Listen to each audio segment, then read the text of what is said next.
बिस्मिल्लाहिर्रहमानिर्रहीम। मेरा नाम मोहम्मद फ़ाहद है। मैं यहाँ लॉ कॉलेज में बतौर लेक्चर काम कर रहा हूँ। हमारा टॉपिक है LLB पार्ट 1 का चौथा paper, law of contract. Law of contract के अंदर बेसिकली यहाँ पे कॉन्ट्रैक्ट एक्ट पढ़ाया जाता है। उस कॉन्ट्रैक्ट एक्ट के अंदर क्या क्या चीज़ें शामिल हैं वो सारी उसकी तफसील जो है वो हम इस सब्जेक्ट के अंदर पढ़ते हैं। सबसे पहली चीज़ क्या है कि कॉन्ट्रैक्ट खुद क्या होता है? एक मुआहदा दो फ्रीकैन या दो से ज़्यादा फ्रीकैन के माबैन किसी भी चीज़ के हवाले से, किसी भी काम के हवाले से जो एक्टिविटी होगी, अगर उसे तहरीर किया जाएगा तो वो मुआहदा कहलाता है। मुआहदा ज़बानी भी हो सकता है, ताहम वो उतने राइट्स आपके डेवलप नहीं करता जितना कि तहरीरी मुआहदा करता है।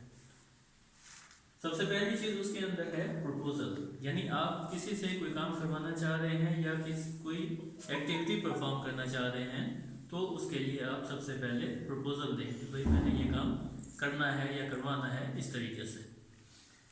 दूसरा बंदा उसे एक्सेप्ट करना भी ज़रूरी है, यानी आप किसी को ऑफर करते हैं कि आप ये एक्टिविटी परफॉर्म कर दें, वो उसे एक्सेप्ट ही नहीं करता तो आपका कॉन्ट्रैक्ट जो है वो वैलिड नहीं रह जाता, कॉन्ट्रैक्ट प्लेस ही नहीं हुआ।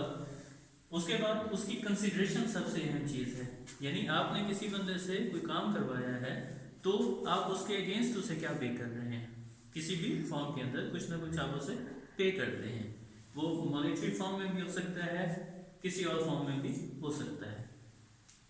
उसके ये सारे एसेंशियल्स हैं। इसके अलावा भी बहुत सारी चीज़ें हैं जो उसके अंदर शामिल होती हैं कि मिसाल के तौर पे उसकी डेट है एक्सपायरी, यानी इतने पीरियड के अंदर आपने ये सारा कुछ करना है। उसकी टर्म्स एंड कंडीशंस हैं कि इस तरीके से आपने ये सारा काम करना है, और एंड जो है वो यहाँ पे इस तरीके से होगा।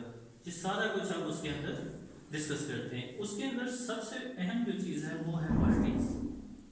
पार्टीज़ की मुकम्मल डिटेल दी जाती है जो एग्रीमेंट कर रहे हैं। वो एक दो भी हो सकते हैं, दो से ज़्यादा भी हो सकते हैं।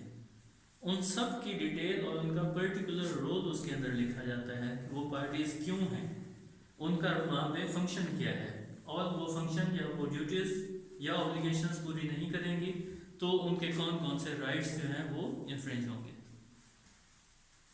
यहाँ तक ये आपका कॉन्ट्रैक्ट है सारा, यानी उसके पार्ट्स हैं डिफरेंट, आप कह सकते हैं। फिर आपके पास आ जाता है discharge of contract. Let's suppose आप एक कॉन्ट्रैक्ट कर लेते हैं किसी बंदे के साथ, ताहम आप उसे ख़त्म करना चाह रहे हैं टाइम से पहले या किसी कंडीशन के फुलफिल ना होने की सूरत में, या कोई भी ऐसी सिचुएशन हो सकती है। सॉरी फॉर इंटरप्शन, हम डिस्चार्ज ऑफ कॉन्ट्रैक्ट के बारे में बात कर रहे थे। डिस्चार्ज ऑफ कॉन्ट्रैक्ट मीन्स के आप किसी भी हवाले से अपने कॉन्ट्रैक्ट को जो ऑलरेडी जो है आप साइन कर चुके हैं उसे ख़त्म करने के लिए आप क्या मोड्स इख्तियार कर सकते हैं, कौन कौन सा तरीका हो सकता है जिससे आप एक वैलिड एग्रीमेंट को ख़त्म करना चाह रहे हैं, एक कॉन्ट्रैक्ट को ख़त्म करना चाह रहे हैं। उसमें दोनों पार्टीज़ की म्यूचुअल कंसेंट बहुत ज़रूरी है। दीगर शराइत भी उसकी हैं, उसका तरीक़ाकार क्या है वो सारा हम डिटेल के साथ पढ़ेंगे। फिर एग्रीमेंट की टाइप्स होती हैं डिफरेंट, वो हम एंड पे भी यही देखेंगे। सबसे अहम उसके अंदर क्या है, वॉइड और वॉइडेबल, यानी ऐसा एग्रीमेंट भी हो सकता है जो लीगल ही नहीं है, उसको वॉइड एग्रीमेंट कहा जाता है।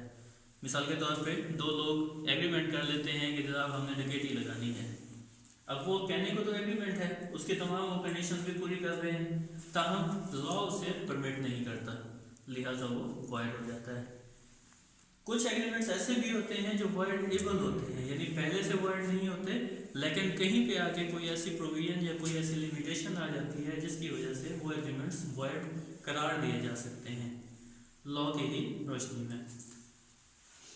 उसके बाद आपके पास एक श्योरिटी या गारंटी जो है वो भी एक एग्रीमेंट होता है, यानी कोई बंदा किसी ऑफेंस के अंदर इन्वॉल्व हुआ है, आप उसकी प्रेजेंस के लिए एक श्योरिटी प्रोवाइड कर देते हैं।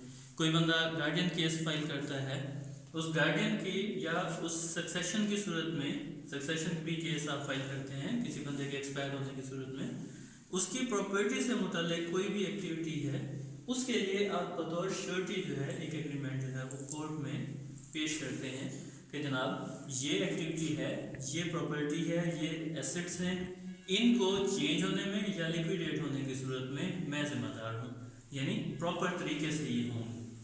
अदरवाइज कोर्ट उस श्योरिटी को तलब कर सकती है, जनाब आपने जिम्मेदारी ली थी, इसमें ये इलीगल एक्टिविटी हुई है, आइए इसका जवाब दें। फिर आपके पास आ जाता है बेलमेंट। बेलमेंट मीन्स टेम्परेरीली आप अपनी जो पोजेशन है वो किसी और के हवाले कर देते हैं, अपनी जो चीज़ें हैं आपके पास, जो मिल्कियती चीज़ें हैं वो आप किसी के पास टेम्परेरी रखवा देते हैं, ताहम आप उसे वक्त पड़ने पर वापस भी ले सकते हैं। जैसा कि मैंने अभी आपको बताया कि गार्डियन केसेस के अंदर बेसिकली नाबालिग जो होता है माइनर, उसके लिए एक गार्डियन कोर्ट मुकर्रर करती है, चूँकि माइनर खुद कोई एक्टिविटी परफॉर्म नहीं कर सकता।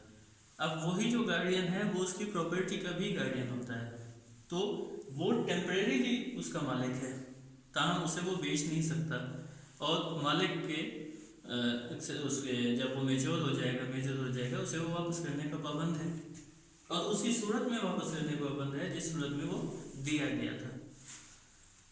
फिर आ जाता है आपके पास प्लेज। हमारे यहाँ बहुत सारे लोग हैं जो अपनी चीज़ें गिरवी रखते हैं, रहन रखते हैं डिफरेंट फाइनेंशियल इंस्टीट्यूशंस के पास, बैंक्स के पास या किसी पर्सन के पास, और उसकी सूरत में भी वो एक एग्रीमेंट साइन करते हैं जिसके अंदर तमाम टर्म्स लिखी होती हैं, उसकी कंडीशंस, उसकी कंसिडरेशन, एक्सेप्टेंस, वो सारा का सारा प्रोसीजर उसके अंदर अडॉप्ट किया जाता है। उसके बाद आ जाता है एजेंट।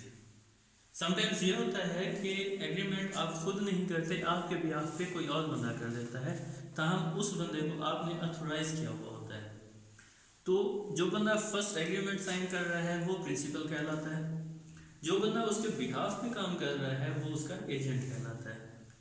मिसाल के तौर पे कोई बंदा मुल्क से बाहर है, लेकिन उसने यहाँ पे कोई प्रॉपर्टी परचेज करनी है, प्रॉपर्टी सेल करनी है, या किसी एक्टिविटी के अंदर हिस्सा लेना है लीगल तरीके से, तो वो अपना एक नुमाइंदा मुकर्रर कर देता है, उस नुमाइंदे को वो अथॉरिटी देता है रिटर्न फॉर्म के अंदर, और वहाँ पे वो जाके उस एक्शन को परफॉर्म कर देता है, उसको एजेंट कहा जाएगा।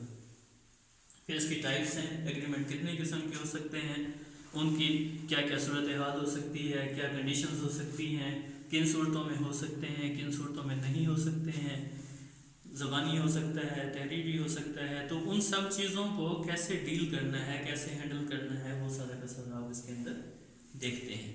ये आपका सब्जेक्ट इस तरह से कवर होता है, ठीक है। इनकी डिटेल आप हमारे अगले लेक्चर्स के अंदर देख सकते हैं, जो कि आप हमारे चैनल को सब्सक्राइब करें यूट्यूब के ऊपर आयान लॉ कॉलेज, या हमारी वेबसाइट www.alcmultan.com में जाएं, वहाँ पे ये सारा मटेरियल आपको अवेलेबल होगा। Thank you.